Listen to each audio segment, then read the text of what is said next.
ये निजी विद्यालय कपड़े की दुकान नहीं बने।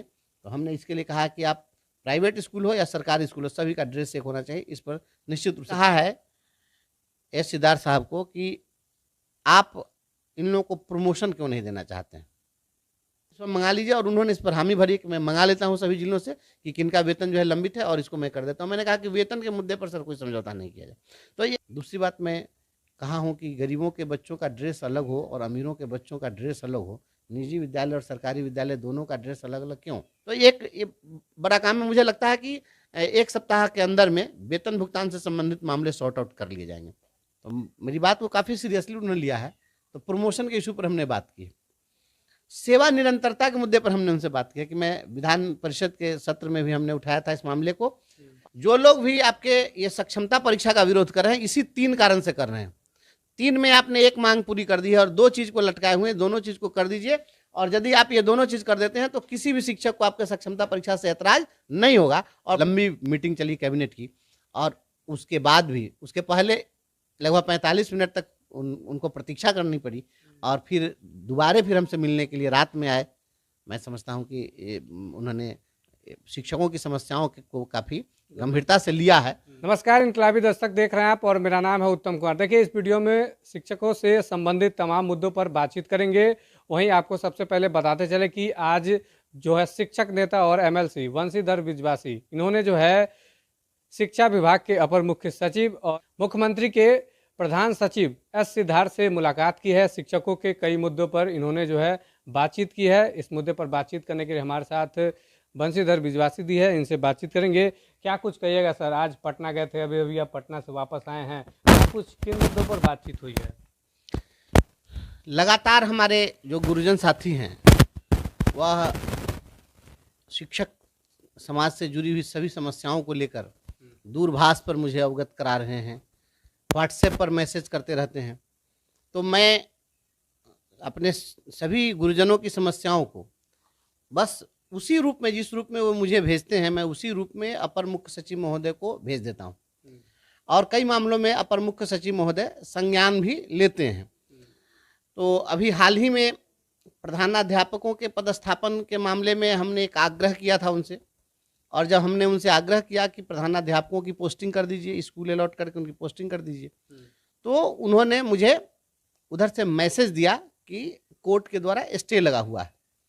तो मैंने उन्हें कन्विंस करने की कोशिश की कि कोर्ट के द्वारा प्रधान शिक्षक के मामले में स्टे लगा है, प्रधानाध्यापक के मामले में नहीं लगा है। और उसका सुखद परिणाम यह हुआ कि हमने उनको जो कन्विंस किया तो वो कन्विंस हो गए और उन्होंने कल बयान भी दे दिया कि प्रधानाध्यापकों की पोस्टिंग हम करेंगे। तो मुझे लगा कि बहुत सारी चीज़ें ऐसी हैं कि अपर मुख्य सचिव महोदय उस मुद्दे को सही तरीके से या तो कोई उनके पास रख नहीं रहा है या इसके लिए बेहतर तरीके से उनको बताने की आवश्यकता है। तो मैं सोच रहा था कि मैं उनसे मिलूं और आज इसी कड़ी में मैं सुबह में पत्र ही तैयार कर रहा था अपने शिक्षकों की समस्याओं से रिलेटेड कि पत्र जा करके मैं शिक्षा विभाग में दूंगा। उसी समय मैंने उनको मैसेज किया व्हाट्सएप पर कि मैं मिलना चाहता हूं, मुझे समय दिया जाए। तो उन्होंने 12:45 का समय दिया एजुकेशन डिपार्टमेंट में और लगभग 11 बजे के आसपास हम लोग की बात हुई है और मुझे बुलाया गया। तो आनंद फानंद में तैयार हुआ, मैं वहाँ पहुँचा, लेकिन मैं 45 मिनट विलम्ब हो गया। और मैं इतना विलम्ब हो गया कि जब मैं पहुँचा तो ठीक 2 मिनट पहले वो चैम्बर से निकल गए थे, चूँकि आज कैबिनेट की मीटिंग थी, उनको कैबिनेट में जाना था। तो मैंने उनको फ़ोन किया, उन्होंने फ़ोन उठाया तो उन्होंने कहा कि मैं तो 45 मिनट से अधिक आपका इंतज़ार करके अब मैं जा रहा हूँ, कैबिनेट की बैठक है। मैंने कहा कि मैं मुजफ्फरपुर से मुझे आना था। तो उन्होंने कहा कि अगर यह बात मुझे बताए होते तो मैं आपको 3 दिन के बाद समय देता। तो मैंने कहा कि अब तो जो बात थी सो हो गई, लेकिन अब मैं यहाँ आ गया हूँ। तो उन्होंने कहा कि तो आप प्रतीक्षा करिए, मैं कैबिनेट के बाद मिलूँगा आपसे। और मैं अपर मुख्य सचिव आदरणीय एस सिद्धार्थ साहब को मैं बहुत बहुत इसके लिए आभार व्यक्त करता हूँ कि कैबिनेट के बाद वह केवल मुझसे मिलने के लिए वो आए अपने कार्यालय में, क्योंकि उनके पहुंचने से ठीक पहले उनके निजी सचिव ने फ़ोन किया था कि सर आ रहे हैं, आप आ जाइए। मैं गया तो उसके 2 मिनट के बाद वो आए हैं और हमसे मिल करके और फिर साथ साथ ही निकल गए। मतलब कि क्या बातचीत हुई है शिक्षकों को लेकर? शिक्षकों के मुद्दे पर जो बात हुई है मैं यह बताना चाहता हूँ अपने सभी गुरुजन साथियों को। मैं शिक्षकों के मुद्दे पर तो जो भी बात थी, लिखित बात थी, मैं उस पर भी आऊँगा। और शिक्षकों के अतिरिक्त भी कुछ बातें हुई है, जिन बातों को मैंने, उसके लिए मैं धन्यवाद दिया हूँ अपर मुख्य सचिव महोदय को। कि एक तो मैं डे 1 से, जब मैं शिक्षा के मुद्दे पर जब से मैं संघर्ष कर रहा हूँ, तो मेरा एक बहुत हमारी एक मांग रही है कि गरीबों के बच्चों के लिए अलग शिक्षा और अमीरों के बच्चों के लिए अलग शिक्षा क्यों। तो इसके लिए हमने कहा था कि कम से कम किताब तो एक कर दीजिए। तो मैंने उनको धन्यवाद दिया कि आप 6 to 8 के बच्चों के लिए NCERT की किताब आपने लागू कर दी। अब गरीबों के बच्चे भी वही किताब पढ़ेंगे जो अमीरों के बच्चे पढ़ेंगे। निश्चित रूप से यह एक बहुत बड़ी युगांतकारी घटना है बिहार के लिए। इसको और लोग नोटिस नहीं ले रहे हैं, क्योंकि शिक्षा पर तो सभी लोगों को मतलब रहता नहीं है। लेकिन एस सिद्धार्थ साहब ने इस बात को साइलेंटली कर दिया, यह बहुत बड़ी बात थी। तो मैंने उनसे इसके लिए धन्यवाद भी दिया और मैंने उनसे आग्रह भी किया है कि जिस प्रकार से आपने 6 to 8 के लिए किया है, इसको +2 तक के लिए आप कर दीजिए आप अपने कार्यकाल में। उन्होंने हामी भी भरी है। मैं उम्मीद करता हूँ कि एक बहुत बड़ी बात होगी। दूसरी बात, मैं कहा हूँ कि गरीबों के बच्चों का ड्रेस अलग हो और अमीरों के बच्चों का ड्रेस अलग हो। निजी विद्यालय और सरकारी विद्यालय दोनों का ड्रेस अलग अलग क्यों? तो उनका कहना था कि ड्रेस तो मैं इस बार चाह रहा था कि डिपार्टमेंट की ओर से ही सिला जाए। तो हमने कहा कि वो सरकारी विद्यालय में आप भेजिए, ड्रेस जैसे भी भेजिए। लेकिन निजी विद्यालय में क्या होता है कि निजी विद्यालय वाले हमारे शिक्षा विभाग के दबाव में गरीबों के बच्चों का RTE के तहत एडमिशन ले लेते हैं, और एडमिशन RTE के तहत ले लेते हैं तो निःशुल्क उनको पढ़ाना है, और दूसरी ओर ड्रेस के नाम पर फिर दुकान खोल देते हैं, किताब के नाम पर दुकान खोल देते हैं।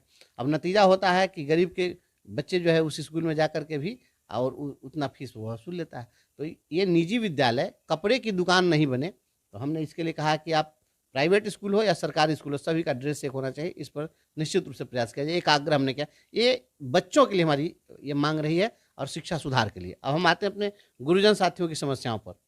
तो मैं अपने तमाम गुरुजन साथियों को मैं इनकलाबी दस्तक के माध्यम से यह बतलाना चाहता हूँ कि हमारे जो भी साथी लोग यह दूर से देखते होंगे कि क्या कर रहे हैं क्या नहीं कर रहे हैं, शिक्षकों की समस्याओं को लेकर मैं सोता हूँ, जगता हूँ तो केवल और केवल शिक्षकों की समस्याओं को लेकर। अन्य सभी लोगों की समस्या मैं सुनता हूँ। मैं जब बैठता हूँ तो जो भी लोग भी आते हैं तो उनकी तो पैरवी रहती है, सामान्य पैरवी रहती है। किसी अधिकारी को फ़ोन कर दीजिए तो मैं वो सब करता रहता हूँ।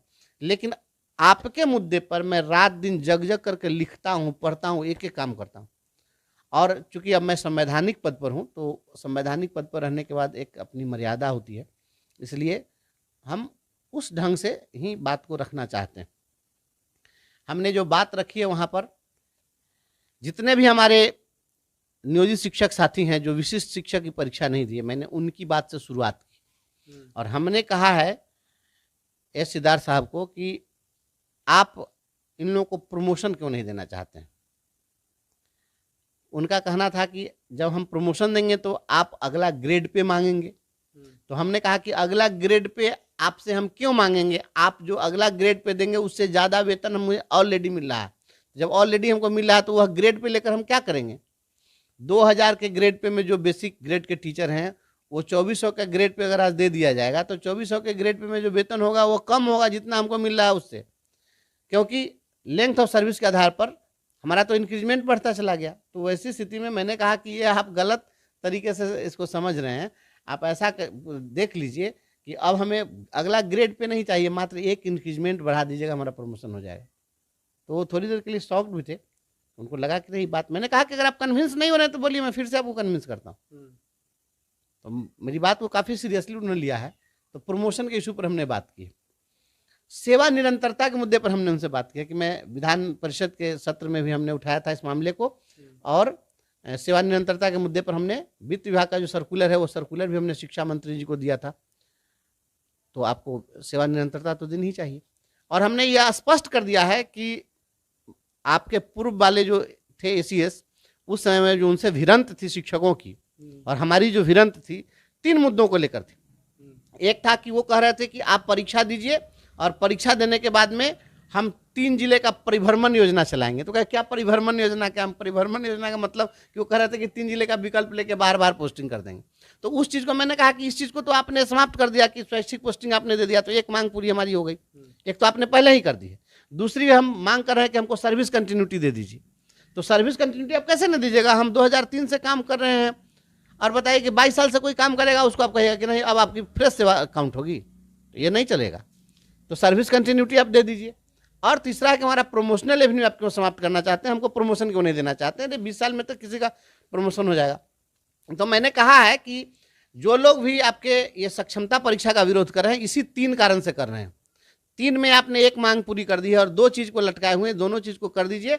और यदि आप ये दोनों चीज़ कर देते हैं तो किसी भी शिक्षक को आपके सक्षमता परीक्षा से ऐतराज नहीं होगा और फिर सरकार से टकराहट समाप्त हो जाएगी। अच्छा, कुल मिला के देखा जाए तो बातचीत जो है एकदम शुभ संकेत दे रहे हैं। नहीं, बहुत अच्छा, मुझे पूरा विश्वास है। आपको मैं बताता हूँ, और बहुत ढेर सारी चीज़ें हैं उस पर हमने जो बात की है, तो उसमें जो उनका जो स्टैंड था, मैंने उन्होंने एक चीज़ साफ साफ कहा है कि मैं अभी कोई कमेंट आपको नहीं दूंगा। मुस्कुराते उन्होंने कहा कि मैं कोई कमेंट नहीं दूंगा, लेकिन आप मुझे सारा पेपर दे दीजिए, मैं आपका एक एक चीज़ मैं पढ़ूंगा। और सारे पेपर को मैंने उनको हैंड ओवर कर दिया है। जो भी मौखिक बातें हुई है उसमें ट्रांसफ़र के इश्यूज पर भी कि भाई आप स्थानांतरण दीजिए, जो भी शिक्षिकाएं हैं अपने घर से दूर दराज हैं अपने पास चली जाएं, शिक्षा इससे प्रभावित हो रही है। अनुकंपा आश्रितों की